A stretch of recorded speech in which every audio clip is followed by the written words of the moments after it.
Welcome back to the OHIO podcast. I am Buckeye Boggs. That man over there is the wild man, Chris Wilds, and this is our 2023 Michigan Wolverines Preview.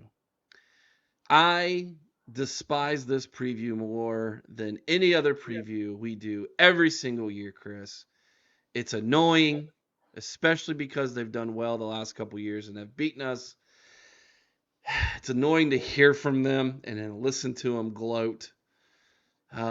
There's nothing about this preview I'm going to enjoy. They Just are to be the straight up they are honest the with you. most obnoxious and delusional fan base in all of sports. Well, yes, everybody knows that. And I would say we might be number 2 right behind them. We're pretty close. At times. At times, we are pretty close. You are right. Let's dive into the history of that team up north. It's a good one. Can't lie about that, Chris. I mean, it is what it is. They are the most winningest program in the history of college football. 989 victories, 353 losses, 36 ties, a 731 winning percentage all time there for Michigan. They are, however, look at their bowl record. Not so 21 good and when it counts, are they? yeah, 21 and 29. They do lead the conference title race with 44. I think Ohio State's 3 behind them. We were 1 behind them, and then the last couple years they've started to stretch that back out again. 44. Of course, they play at Michigan Stadium, which is the largest next to Beaver Stadium, 107,601. Ann Arbor, that's the hometown, or it's the whore, one of the two, depending on who you talk to. This will be Jimmy Boy's 9th season with the team, believe it or not. He's been there 9 years already. That's incredible. He's tried to leave how many times? 8? 7? Now they won't Seems let him. now, I don't know. This might be the last year, I think, here. This might be the hurrah. 13-1 last year overall. Big Ten champions, 9-0 during the regular season in conference play. Chris, they were 9.5 over under last year for Vegas, 9.5. You said 10-2. I said 11-1. We were both wrong. They went 12-0, but we both won money off of them. And their lone loss came in the Fiesta Bowl when they laid a stinker against TCU, losing 51-45.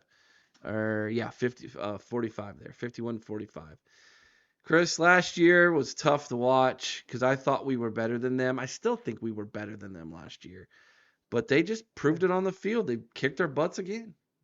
Well, they came in well rested since they didn't play a game until they played Ohio State. Which is a Uh, theme. That's a theme it's this a year, theme. too. These guys have more cupcakes on their schedule than a bakery. But it is what it is. You still have to go out there and win on the field, and they've done it the last couple of years. Sadly to say, this is a team that right now should feel very good about themselves because they're living rent free in Ryan Day's head right now. Yeah. Yeah. They absolutely are. There's really not a whole lot we can do to argue against that. But let's try our best to defend ourselves and try to poke the bear a little bit. Big Banter, they have us. They also have Victor's Nation or Victory's Nation, Victor's Nation. That is their Team Up North podcast. And We're bringing them on. We're gonna call them Victor's Tacos. How about that? Victor's Tacos is in the house. We're going to bring them on. Let's see how this goes, Chris. This could be interesting. All right, everybody, welcome back to the OHO podcast. And as you can see, we're joined by the enemy. And they just informed me that they tried to use the word "the" in front of their podcast name, Victor's Nation. Unfortunately, I'm going to have to let them know that word has already been trademarked by the Ohio State University because and you don't want to mess with them because we have been sued by them already. So, oh wow. Yes, true story. That being said, welcome to the OHIO podcast, guys. Thanks for having us on. Thanks for having me. Let's just break the ice by saying this.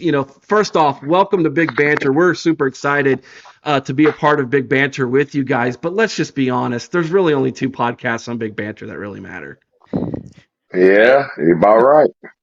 You're about right. I was thinking of just one, but yeah, 2. Ours and Purdue. I was thinking the same thing, Jason, but we could share.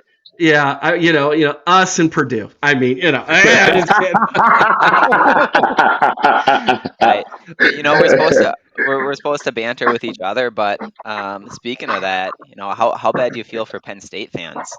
They want a rivalry so bad and they just can't have one. Well, first off, it doesn't make sense, to be quite honest, that they have Nobody likes 0, Penn State. but freaking Iowa gets like 5. Yeah, right. I'm like, what did Iowa ever do to deserve so much hate that everybody's like, we hate Iowa? Oh my gosh! Why But don't I you mean, ask their fans and their offensive coordinator, Eric? yeah, they're easy to hate, I guess, aren't they? Yeah. Yeah. All right, guys, let's start here, man. First off, how has the offseason been for you personally and collectively as a fan base? I mean, obviously, you guys should be riding pretty high, winning the Big Ten for a second straight season. That's how it goes. But 0-2 in the CFP, what's it like? I mean, what's the pulse of the fan base? Just came out today, number 2 in the AP going into the season, pretty high expectations. How's the offseason been? We'll start with you, Jason. I think we've been riding pretty high. I mean, yeah, it's a little bit disappointing going 0-2 in the college football playoff. I mean, we won a national championship. We've been hungry for one for a while, and I can't speak for all the fans, obviously, but we have high expectations this year. A lot of starters coming back, a lot of talent coming back, young as well too. Good in the transfer portal.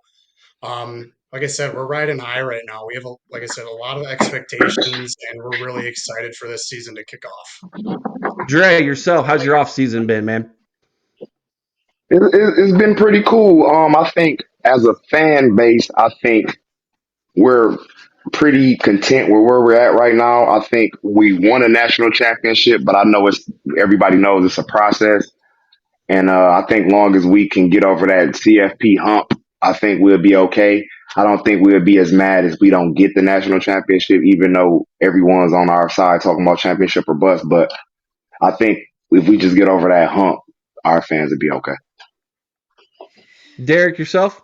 Yeah, I think that having as many guys announce that they're coming back that were draft eligible last year carried a lot of momentum coming into the season. So, yeah, as disappointing as it was to lose to TCU to end the season, we're returning the most production in the Big Ten. I think like the 4th overall most production in all of college football.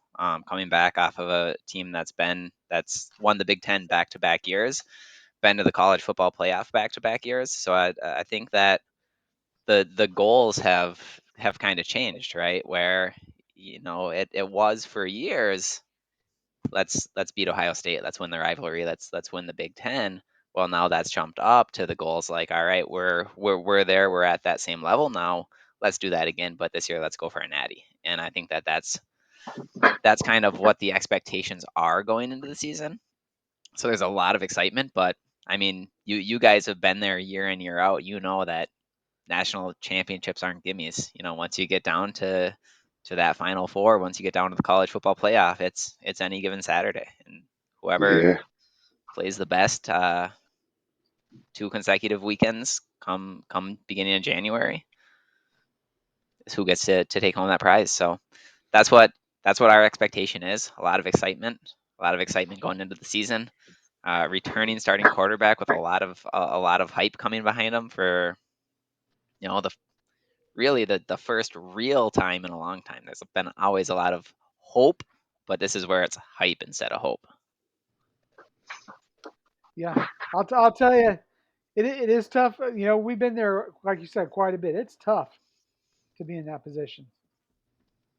Dre, gotta ask, Jim Harbaugh, your opinion on the man that we affectionately like to call the cheeseburger.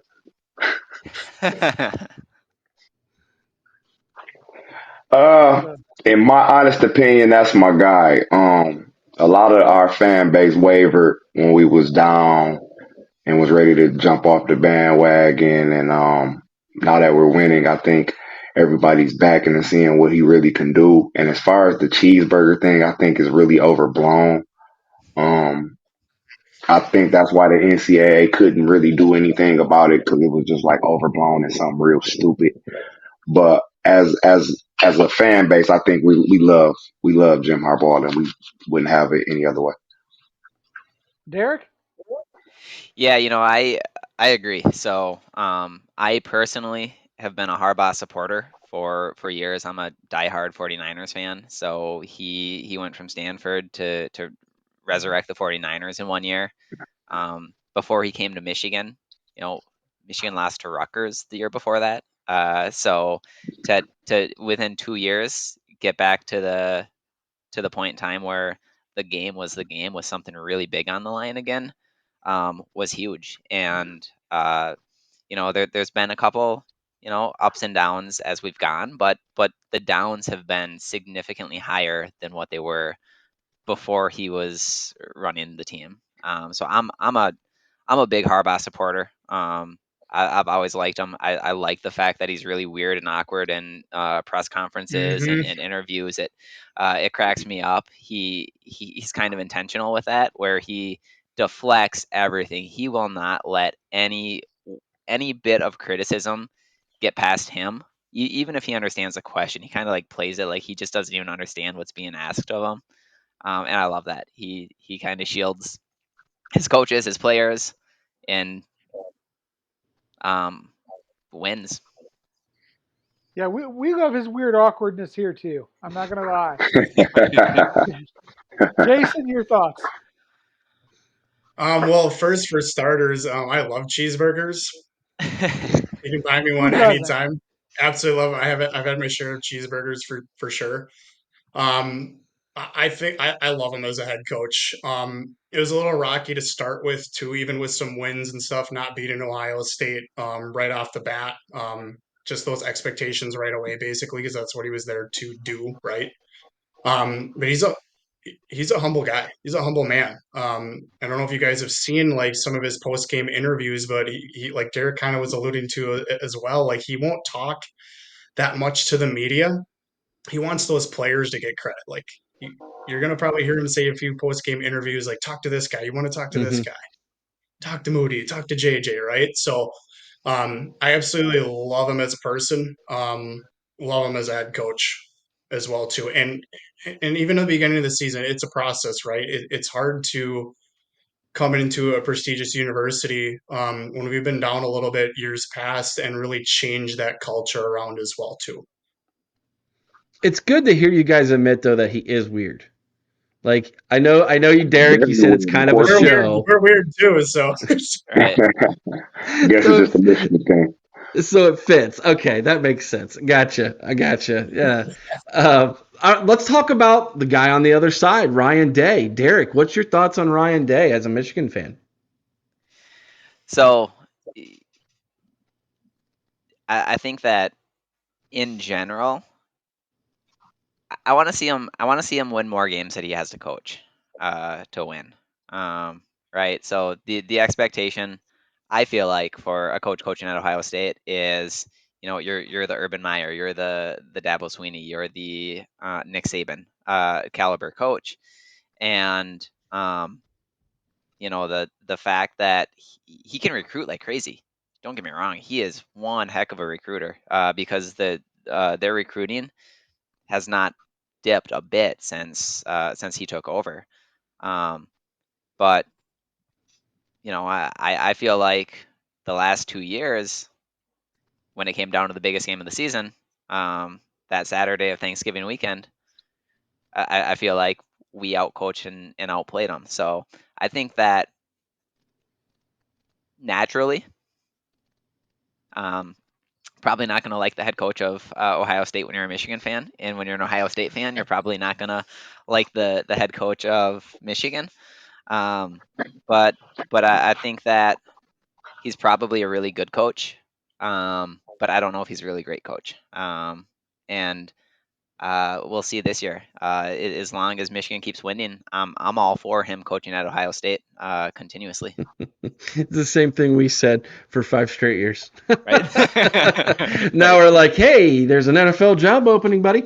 Jason, what's your thoughts on Mr. Day? I don't know if you guys want me to mention third base, but Sure. I mean, that's fair. or Go in the Say ahead. his words of name. Ryan Day, I can just say no comment as well too. But I mean, I think he's a good head coach. I, I don't know if he has that, and I'm not saying a lot of head coaches maybe do in certain aspects of certain opponents. I don't know if he's got that strategize mentality behind him sometimes with certain games. I mean, you just look at the Michigan game the last couple of years too. But like I said, I think he's a good head coach. We'll see what happens this year. But I don't know. I just don't think he can strategize. So I don't think he can strategize a game plan. Certain opponents. I think he Interesting. knows he has the talent, but I don't know if he's missing that aspect. But we will see this year. Dre, what do you think, man? Mr. Day, Mr. Day. Well, I think he's the best dressed head coach in the Big Ten. I think he's a really good coach. I just think he can't put a game plan together. I think he relies too much on the players instead of putting a game plan together to build. You know what I'm saying? I think he just goes out there like, hey, we got the best this and best that. So we're just naturally going to win. Like Derek said, I think need to see him coach a little more games that he has to coach. I mean, but overall, he's a good coach. You know what's going to surprise you three guys is that you're going to hear a huge Ohio State fan agree with a lot of what you're saying right now. I've been very critical of Ryan Day's inability to win the big games, whether it's in the CFP or whether it's against you guys. I've been very critical of Ryan Day and his ability to win those big games. And I think something we've talked about on our show a bit is I think right now Coach Harbaugh is living rent free in his head, you know? But so I'm going to take this to a little bit more of a serious spot now. I want to go back and talk about the tunnel. And this question isn't directed about necessarily about what happened Necessarily against MSU. correct. This is going back over the years. Mm-hmm. So over the years, what is your take on your tunnel, and why has there been so many incidences which have occurred in the tunnel? Let's start with Derek. Yeah, so it's really hard to say because some of it is rivalry banter, right? So Michigan, Ohio State, barking at each other in the tunnel before the game during halftime, stuff like that. That happens on the field at the 50-yard line.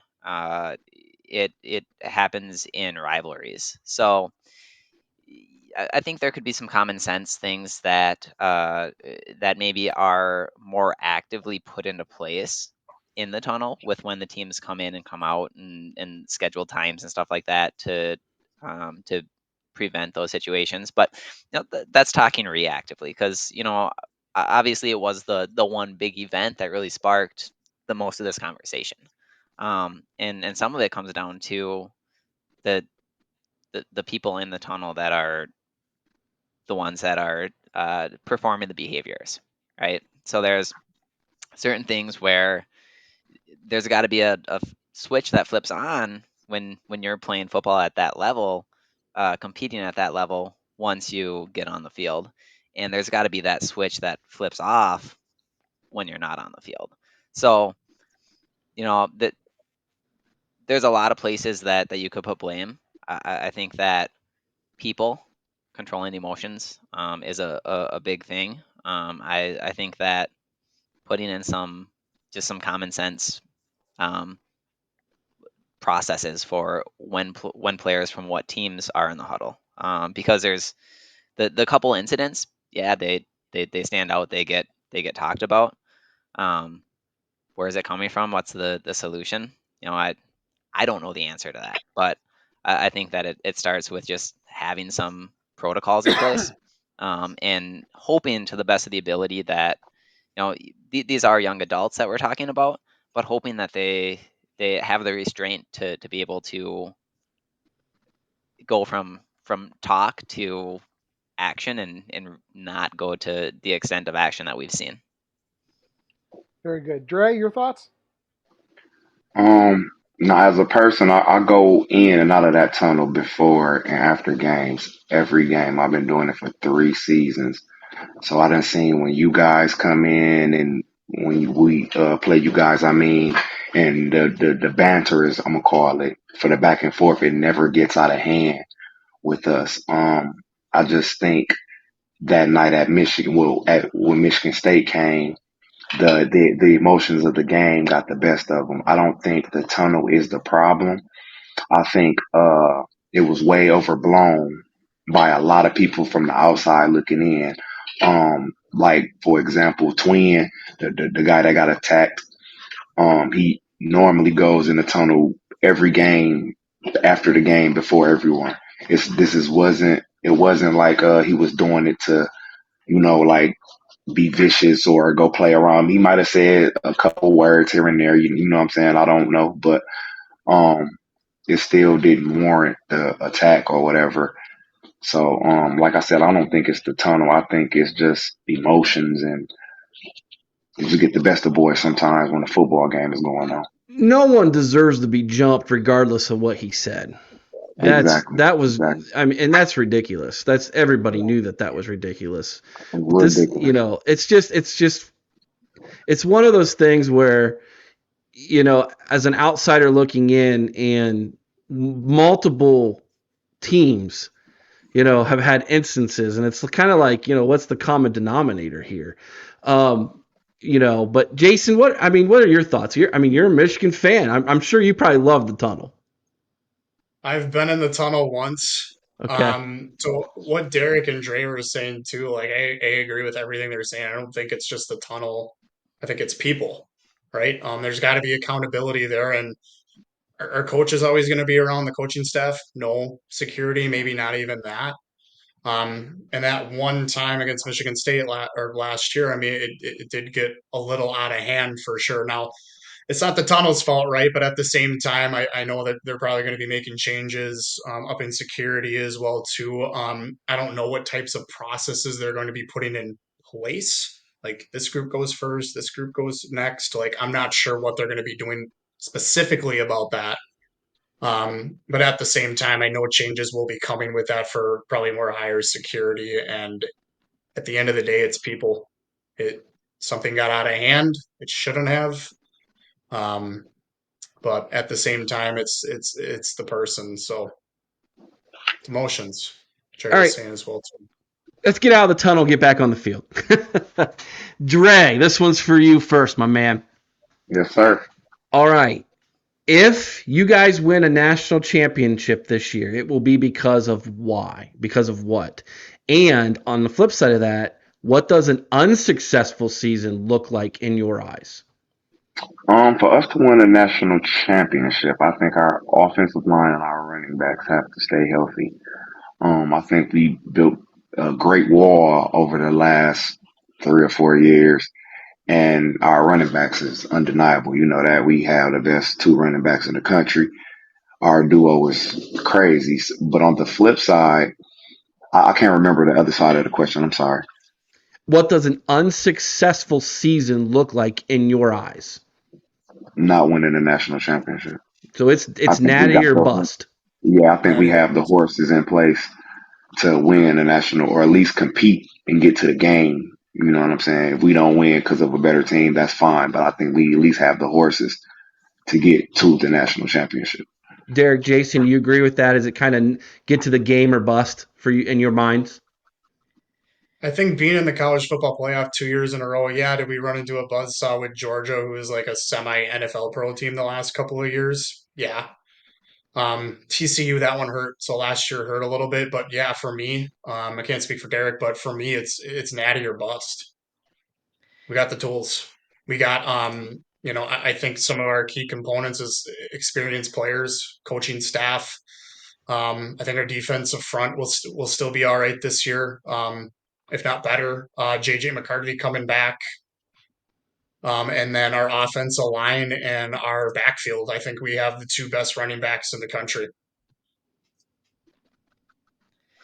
Yeah, so to hop on that, I don't want to necessarily say that the season's going to be a bust if we don't win the national championship. I think that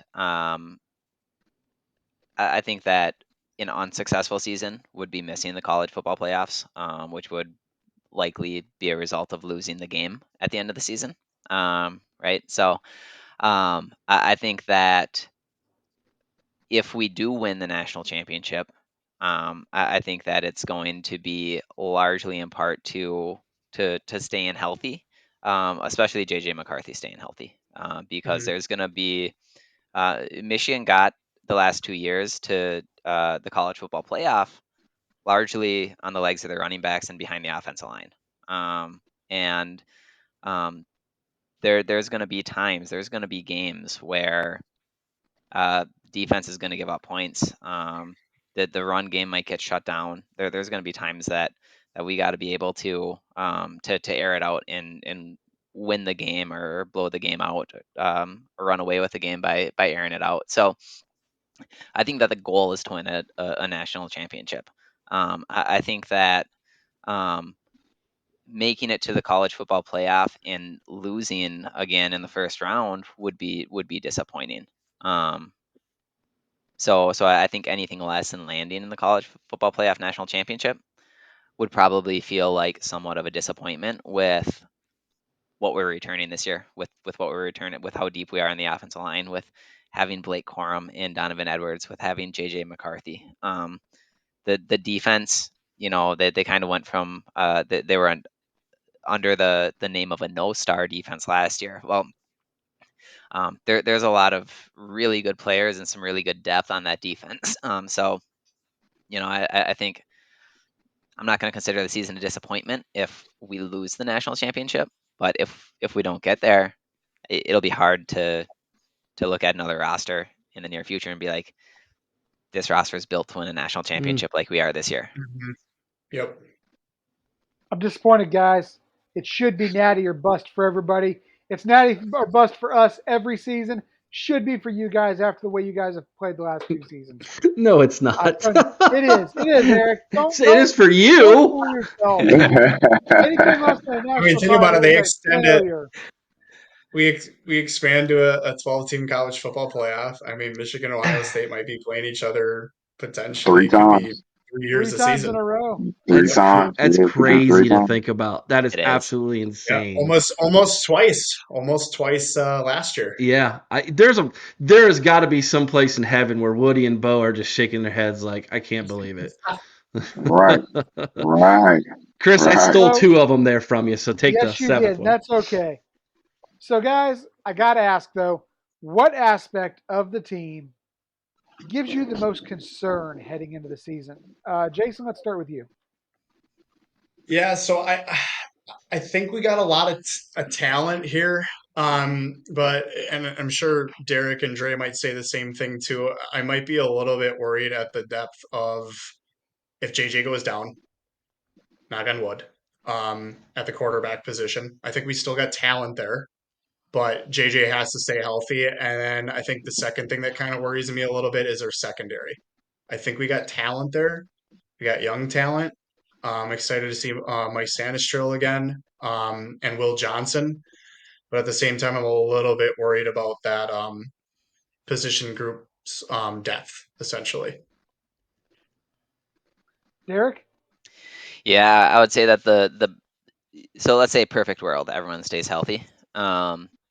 Biggest concern to me looking at it right now, and this could be alleviated by week 4, because you don't really know what's going on in camp. You don't really know what's going on in practice. You don't really know where the competitions are, especially with the way that the team and Jim Harbaugh kind of does interviews. They just kind of name everybody off and says that they say everyone's doing great, but uh, corner, who's going to be the other starting corner on the other side of Will Johnson? There's a couple names that are in the mix right now for it, but we've got a young, what looks like to be a stud corner in Will Johnson. I'm comfortable with our Mhm. safeties, but again, eyesight during regular season is on you guys. Corner play's got to be strong, and that's the one position right now on the defensive side of the ball that we're not sure who that other starting corner is yet, and we're not sure what that caliber of play is going to be when it's going up against elite receivers. So yeah, there is some concern about depth at quarterback. I've heard really good buzz about Davis Warren as a backup quarterback, that he's playing really well in camp right now. But perfect world, let's say that every position group is as healthy as it can be throughout the season, minus the bumps and bruises and little nicks that you get when you play football. Corner is my biggest concern right now. Derek, you only have to guard for a couple seconds if the opposing offensive line can't block. Right? That's true. Dre, what you Dre. got, man? I'm gonna say the same thing. But I'm gonna go with my biggest concern is corner, who is gonna be on the other side of the ball from Will Johnson. We know Sanders still has the slot position, and Will has the other corner position sewn up. So just who's gonna merge to be that second corner, and then like everybody else been saying, our backup quarterback status. Like if something happened to JJ, that derails our whole thing, and it doesn't matter how good everybody else plays. We need a elite quarterback play to get over the hump of some of these teams. So without a quarterback, we're dead in the water. But that's my only two biggest concerns: quarter and cornerback. Last question. And I need you guys to educate me on this, because there's no way that the last 2 years your non-conference has purposely been. There had to be someone canceled, correct? There's no way that this was done on purpose. Anybody educate me? Like, what's going on with that? Okay, now listen. Okay. Our non-conference has been cupcakes, but let me ask you this: don't you think yours has been too? Like y'all, we have 3 games, you know what I'm saying, that we're gonna blow out, but everybody does. I think everybody makes a big deal out of the cupcake season, but you can't tell me nobody that's out the gate just playing somebody that's 1 versus 2 or 4 versus 6, or you can't tell me something like We that's right started out the out gate. last year. I mean, we started played out Notre last Dame year as the against Notre season Dame. opener last Man, year. come on, man. But do y'all really think Notre Dame was gonna do something to you guys? For real, But they were No. a top It 10 was team. it was only 21-10, Dre. It was not like we blew them So, out. so do y'all have any concerns about them this year? About Notre Dame? Absolutely. Yeah, big time. Big time. When we flip the scripts, I mean, but that'll be my only thing. Like that'll be your only niche on us, is y'all have Notre Dame as your first 4 games, well, and we have Rutgers. before Notre Dame, we played Oregon. Before Oregon, we had, help me out, Chris. Who was the home and home? Oklahoma. Oklahoma, yes, you did. Yep. We usually play usually have one Power top 10. 5 and a home and home. Yeah. Usually. Yeah. But now I thought you guys had somebody on the schedule. We and it got did. canceled. We had Washington, and they canceled 1 year on us or something like that. Okay, that's what I thought. I'm like, I just Yeah, cannot see Ward Manuel going, all right, let's see here. Who's on the docket that we can absolutely destroy? They came to us, but they canceled when we were supposed to come to them. Okay. Or something happened, or I think it was COVID, I think it was maybe, or COVID. something. I That's a don't know. COVID year. Yeah, it was something. Yeah, because we had so I can't answer that. I don't know as far as like scheduling what happened last year and this year. Why there isn't a Power 5 conference game. I don't know if who canceled or what went down. As a fan, I would much rather I would rather every game be Power 5 versus Power 5. I would love, eventually the Big Ten's going to go to 10 conference games if you have 20 conference teams. And that takes care of all of that at that point. It's just 18 next year already, too. Yeah. So, I mean, we have, so next year we play Texas. That's a good one. And we play Oklahoma 2 years in a row. And then we're at and don't we play Texas. UCLA next year, too? We play at Or is that USC next USC? year and UCLA. USC, that's a conference game. But they'll be in conference now. USC. Yeah. So, And Oh, then I forgot they're in our I conference believe now. Ohio Jesus. State has you guys have Texas as well coming up, and mm-hmm. then you guys also Yeah. have Alabama, I think, coming up as well too for And non-con. Georgia. And Georgia. Yeah. And Georgia. And Georgia. So Yeah. so to go back to the cupcake schedule. So yeah, like you guys do, right? So I think we both had Pac-12. So there must have been a Big Ten Pac-12 type thing because Michigan State had Pac-12 games as well. They've got The last couple of Washington. They got years. Washington. They Yeah, have Washington last year and this year. Yeah. yeah. So I don't know where something fell through because I can't remember. I thought somebody was on the schedule, and then like a home and home got canceled that was supposed to be on the schedule. I know it's huge for the little schools. The little schools make more money off of Oh playing yeah. the big For sure. programs than they You're do just probably all season. I'm sure it's the same in your state as it is in ours.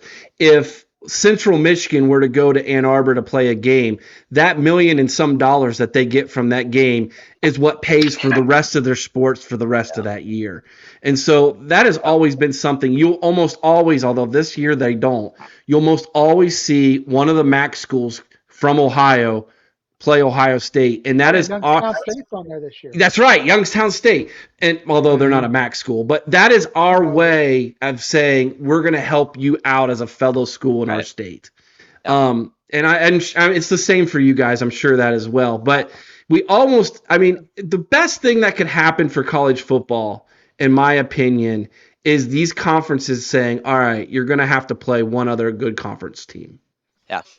And until college football gets to a place where there's 2 or 3 mega conferences with a commissioner as opposed to conference commissioners that regulate the sport across the board, it's going to continue to be lopsided, As long as they unfortunately. don't start scheduling cupcakes the week before the game, Eric, like Oh, I'm all Nebraska for down Yeah, south TC. did. I'm all for the Alabama schedule. Unfortunately, you guys play a tough one before us Yeah, this you year. guys got 3 tough Maryland, games in man, that season. that's not Yeah, a. Penn State, at Maryland, Your and then 3 toughest games are all at the yeah. end of your schedule in November.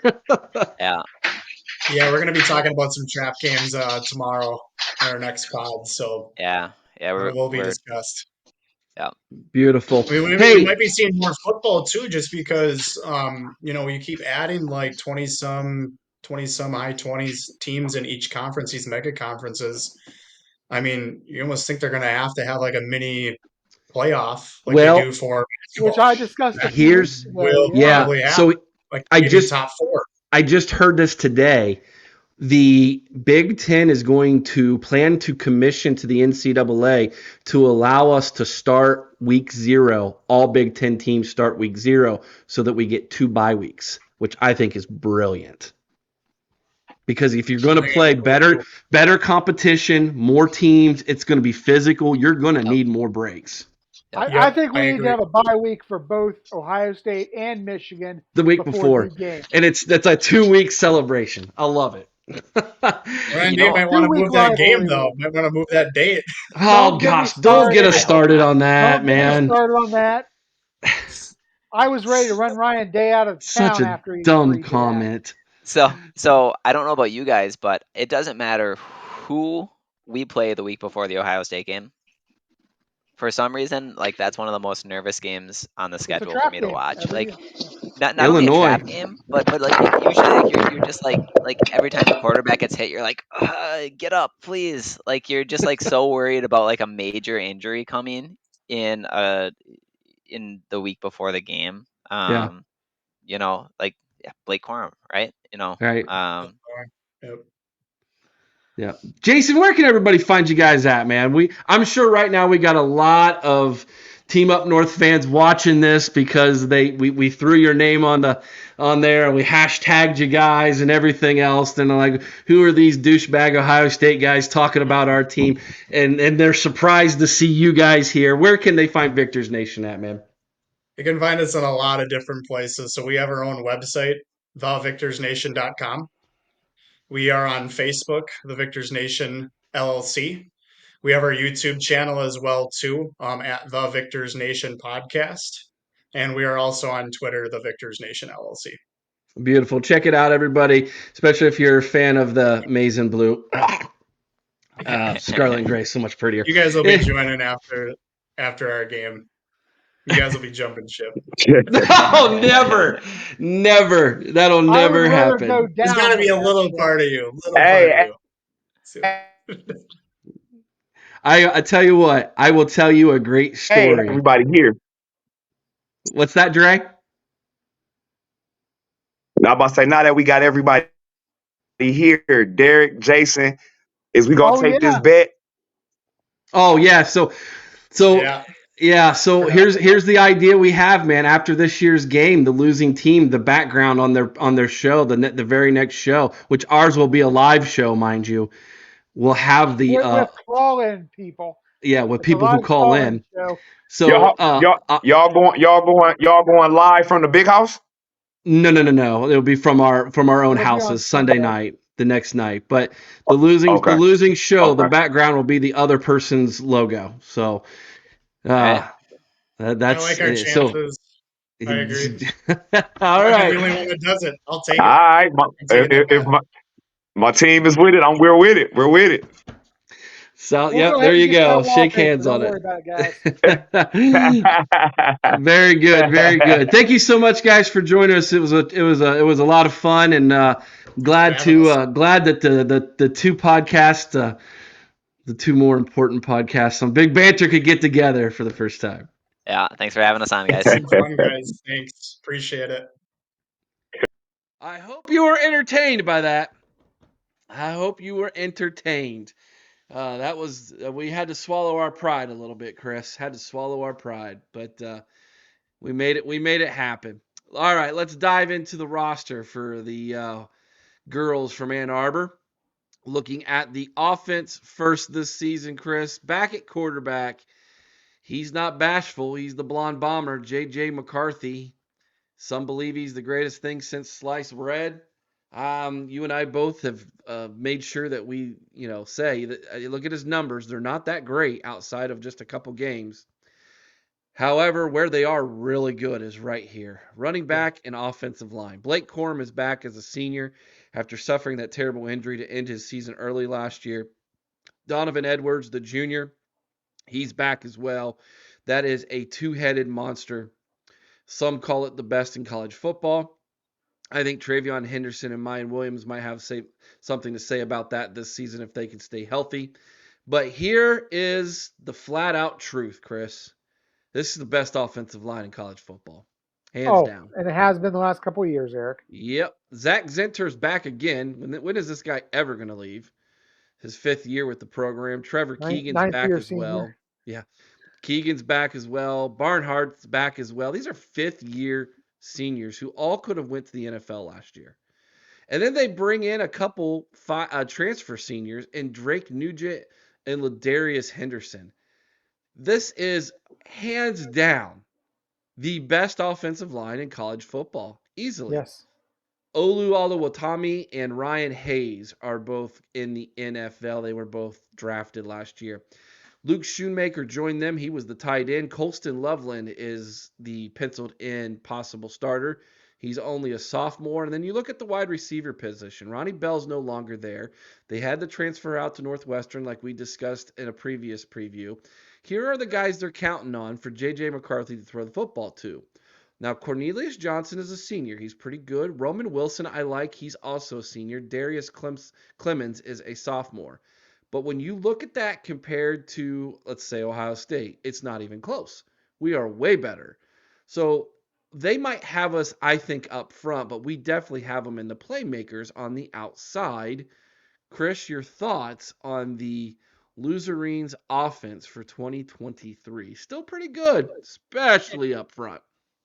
Up front, like you said, Eric, best line in college football. It's one of the reasons they have one of the best running back tandems in college football. I mean, you're not going anywhere without that line. Uh, it's also why they've got the most overrated quarterback in college football. Is the fact that he's got 3 days to sit back there and loft it up into the air and wait for somebody to run under it. Uh, you know, he's just not as good as what everyone thinks. The numbers are inflated. They came against either really, really poor teams or, I mean, I think I broke this down in one of our other shows, Eric. just the fact that his numbers against quality opponents outside, sadly to say, of Ohio State, who had a just awful secondary last year as far as the performance went, um, his numbers were not that good. I like Roman Wilson. I like the Roman Wilson at receiver. Cornelius Johnson destroyed Ohio State last year, but again, a lot of that had to do with people falling down, plays, the play calling, having guys out of One position. on one broken coverages. I Yeah, mean, gosh. honestly, I could have put up those numbers with those coverages, and I'm old, fat, and not that talented. So yeah, I mean, I can't dog them too badly because they are the two-time defending champs, and they've beat us at their house and at our house. So you got to give them a little bit of respect. But Eric, I don't think they're near as good outside of that offensive line as what everybody says they are. Yeah, let's look at the defensive side because I think they can be had here, Chris. I Yeah, really I do. agree. This is where I think they're going to have a little bit of trouble this year. And if someone can play keep away from that offense on them and control the line of scrimmage, I think this team can be had. Up at the defensive line, Chris Jenkins is a senior. He's a pretty good one. Jalen Harrell's a senior. Braden McGregor's a senior. Mason Graham is only a sophomore. They're going to be trying to replace two good ones in Mike Morris and Mazzie Smith. At the linebacker position, Michael Barrett is back. Junior Colson is a good one. He's a junior. At cornerback, they welcome in transfer Josh Wallace. He's a redshirt senior, fifth-year senior. And then sophomore Will Johnson is there. DJ Turner is no longer in the backfield for the Maize and Blue. At safety, Mike Sanderstill is a senior. Makari Page is a senior. And Rod Moore is a redshirt sophomore. Rod is a really good one. I still think Sanderstill's pretty good too. That's a really good three tandem there, threesome at safety, in my opinion. We'll see how ours plays this year. I'm not ready to say that their defensive backfield's better than ours, but I'll say this. I think we're better up front defensively at both defensive line and linebacker, and I'll give a wait and see in the defensive backfield when comparing them with us. At kicker, Jake Moody was drafted, and the punter Brad Robbins were both drafted to the NFL. They got to replace both of them. Junior Tommy Doman is back to punt for the Maize and Blue, and James Turner, a redshirt senior, transferred in. So I've got possibly 4 transfers starting for Jim Harbaugh this year. One of them on defense, one at special teams, and then the other 2 on the offensive line. Chris, your thoughts on Michigan's defense? I think Chris Jenkins better plan to get double teamed a lot this year because I'll tell you what, I don't have a lot of confidence in the other two guys up front. Um, Linebacker, I like Colson. I like Barrett. I think they're both solid. I do believe you're right. I think we are better at linebacker. Uh, the cornerbacks, Will Johnson's a pretty good cover corner, one on one, Wait and but see. can be beat. Wait and see. Let's We'll see let's how hold he our does. judgment. Let's see how he does one on one against the best receiver in all college football. Um, Josh Wallace. I, I just don't. I think they could have done better, Eric. I'll just call it out as I see it. Sanders Sandersfield, still. he got beat a lot last year. You think he's overrated? I think he is a little bit overrated. It's a I think he got, little bit of the Michigan media hype train. yeah, he got beat quite a bit last year. He is a great tackler. He's a great supporter in the run game, but he can be beaten. Really love Rod Moore. As far as what he brings to their game, he is probably their best defensive back overall, in my opinion. Um, if you can handle Chris Jenkins and if you can handle Rod Moore, I think the rest of these guys can all be beat. This is a defense I think could be had this year. Like if this is the defense going up against that Illinois team that last year they somehow pulled off, And a lot of that had the fact that they had tremendous confidence in Jake Moody. Yeah. You can't. I mean, that guy was worth his weight in gold. Well, and they lost two huge guys off the defensive line that, Mm-hmm. Mozzie Smith and Mike Morris, they were great run stoppers, but man, they created havoc. Yeah. And I don't see anybody outside of Chris Jenkins who has the ability to create that kind of havoc. And if they double down on him, I don't see these other two guys, other three guys, being able to really pick up that slack. Hmm. Well, let's look at this absolute joke of a schedule, okay? Oh, isn't it Because though?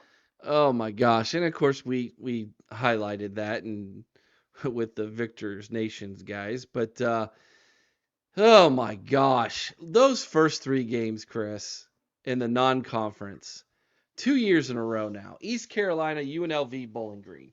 And let's call it like it is. You're getting one of the biggest cupcakes in the East to start off conference play as well, Rutgers. At Nebraska, at Minnesota. Okay, those are decent games, but Nebraska hasn't been to a bowl game in Is 7 Nebraska a years. decent game? We are given a lot of hype based on the Matt Rule effect. Well, it's at But Nebraska. It's going to be a sellout. Depending on how they start the season, it could be a big game. At Minnesota is not an easy place to play. Home against no, Indiana. Now, here's a good one. October 21st at Sparty. Okay. Sparty wants them. Oh man, do they want? Like it's getting a lot of what you're hearing on social media is getting downright. It's crossing the line. Like Yeah, it's getting to where people are. there's going to be bloodshed. That's what it almost sounds like. This game is going to be very interesting on that aspect, on what maybe not even happening on the field, what's happening in the stands. Like I don't like what I'm hearing there from either Well, as fan long as base, we to don't be have honest Michigan with you. security from the tunnel, they should be okay. After that, they're going to maybe need a bye week. At least the fans will, to recoup. November 4th, they host Purdue. Then they go. The season finally starts, Chris. And that's a tough close to the season for them, Eric. These are 3 tough games at Penn State, at Maryland, And home against Ohio State. if you beat Penn State, Maryland is a huge trap game. If you're coming off the high of beating Penn State and looking ahead to Ohio State, that's a huge trap game. Back-to-back road games too. Yeah. Vegas says 10.5, Chris. You're at 10-2 in your prediction. I'm at 11-1. I think their lone loss comes on the road November 11th. I think you think they lose that game. Where's the other loss on their schedule, in your opinion? I think they lose one of the last two. Maryland or Ohio State? I think they go 1-3 in the last two. 1 and Or 2 in the 1-2 last in the 3. last three. There we go. Hmm. If that happens, they're not going anywhere. They're not going to the Big Ten championship game, and they're not going to CFP. That will be a disappointing season for them, and I sign me up for that. But you know what that would also mean? If that happens, you know who would be most likely going to the CFP? Probably Penn State, Penn State. unless they lose to us, Well, and we beat Michigan. Well, if they lose to us, we beat Michigan, but they're 11-1. I mean, they could be that team like we were last year that sneaks in with the one loss without. Oh, I know we didn't have two. Yeah, yeah. They could be us from last year. Penn State and Ohio State, both of them at 11-1. The winner would go to the Big Ten championship, and the other one would probably go to the college football playoff with us. Yeah, I have to think just so. like last year. Well, I mean, what's your last? Well, I almost forgot. Edit and hold on. We don't have Brandon Jensen for this one. Yeah. All right, Chris, what are your last thoughts about the team up north for this season? Eric, I'll tell you, I think that given their schedule, they're easily a 10-win team. Easily. Um, however, I do believe they can be had, much like you said. I think that Ohio State has the ability, if they get their offensive line together, to get them. I think Penn State has the ability to get them. I think, like you do, that Penn State will get them. Um, and Maryland could even sneak in there. I think, like I said, I think they have a great, 9 wins going into Penn State, and I think the train comes off the rails after that. I think they miss out on the Big Ten championship. I think they miss out on the CFP, and I think this may be the year that Jimmy goes back to the NFL afterwards. Well, I think this might be the year he goes back to Either the NFL way, he goes back to the regardless. NFL. The way he's fighting this 4-game suspension, now he's not going to serve it, Yeah, tells me I think he thinks he's out after this year. He yeah, wants to be in the NFL. We he all know does. it. They know it. It's not a secret. I mean, recruiting's been affected because of it. They've done well, but I mean, how many guys? You got people leaving the program. You got guys flipping. Um, As we there's record this, it happened again today. It did. Yeah, Rudolph went to Miami. So I don't know. Like, share, subscribe. If you're a Team Up North fan, which I'm sure most of you in the comments are going to be, feel free to troll us. Tell us why we're crazy. Call us homers, which we are. We will lean into that. Um, I got you guys beating us at the end of the year. So I mean, you can take that if you want, if you feel that's a good one. Chris, not so much. He thinks we're going to be able to sneak in there and Well, get that I win. think either Ohio State or Maryland gets them. I think that Michigan loses two either way. We appreciate all of your feedback. Make sure you ring the bell so you're notified every time we go live, which is every Sunday night at 8 o'clock Eastern. Even if you're a Team Up North fan, feel free to come in, jostle with us a little bit, troll us if you like. That's fine. And if you get nasty, we'll just kick you out anyways. But Chris, there it was, man. We made it through it. We survived it. We Wasn't did. easy. We did. And I hope we do get a few of them call in and talk to us on a Sunday night, Eric. That'd be fun. The You one can thing you can pick about that I don't like about Big Banter is the fact that they're in our conference, so we have to put up with it. But good guys, Hey, good and you know guys. what? They own the bragging rights right now. We can't take it away from them. Yeah, we need that change. We need that to change, Ryan Day. Let's get on that this year, guys. All right, guys. Until next time, be kind to one another. I owe someone's OH. Sing Carmen High with all your heart. Until next time, Chris. OH. I know. Go Bucks.